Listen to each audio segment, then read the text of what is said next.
खतौली विधानसभा seat के उपचुनाव के नतीजे आ गए हैं। समाजवादी पार्टी, आजाद समाज पार्टी और आरएलडी गठबंधन से नॉमिनेटेड आरएलडी के उम्मीदवार मदन भैया ने बीजेपी की राजकुमारी सैनी को 22,143 वोटों के अंतर से हरा दिया है। अखिलेश यादव और जयंत चौधरी ने 2022 का विधानसभा चुनाव साथ लड़ा था, लेकिन तब खतौली सीट गठबंधन नहीं जीत सका था। बीजेपी के विक्रम सैनी इस सीट से जीते थे। विक्रम सैनी के सजायाफ्ता होने के बाद यह सीट खाली हो गई थी, जिसके कारण उपचुनाव हुआ। इस सीट पर बीजेपी ने विक्रम सैनी की पत्नी राजकुमारी सैनी को टिकट दिया, जबकि आरएलडी ने मदन भैया को उतारा। खतौली में सीएम योगी आदित्यनाथ समेत बीजेपी के कई नेताओं और मंत्रियों ने प्रचार किया, जबकि सपा अध्यक्ष अखिलेश यादव प्रचार करने नहीं गए।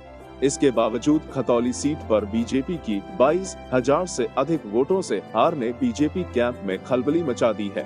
पश्चिमी यूपी में बीजेपी काफी मजबूत है और लोकसभा से विधानसभा तक उसने यहां से काफी सीटें जीती हैं। खतौली में आरएलडी के मदन भैया की जीत से एक संदेश निकला है कि अखिलेश और जयंत के गठबंधन को जमीनी स्तर पर कार्यकर्ताओं ने स्वीकार कर लिया है। नहीं तो कई बार ऊपर से नेता गठबंधन कर लेते हैं, लेकिन जमीन पर कार्यकर्ता और वोटर ट्रांसफर नहीं होते।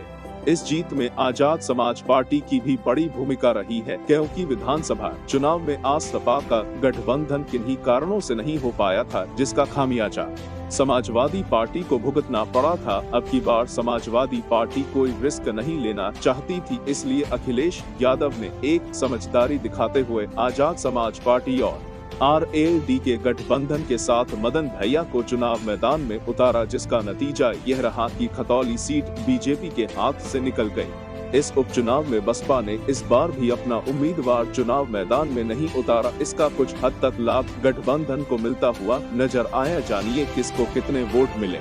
खतौली में काउंटिंग से शुरू होते ही बीजेपी प्रत्याशी आगे चल रही थी। बीजेपी ने रुझानों में बढ़त बना ली थी, लेकिन 27वें राउंड तक आते आते बीजेपी उम्मीदवार पिछड़ गए। मदन भैया रालोद 97,071, राजकुमारी बीजेपी 74,906, रालोद ने 22,165 वोटों से जीत हासिल की है। इस वीडियो में बस इतना ही। अगर आप चाहते हैं इस तरह की खबरों को हम आपको पहुंचाते रहे तो कृपया चैनल को सब्सक्राइब करे हुए बेल आइकॉन नोटिफिकेशन को दबा दें। धन्यवाद।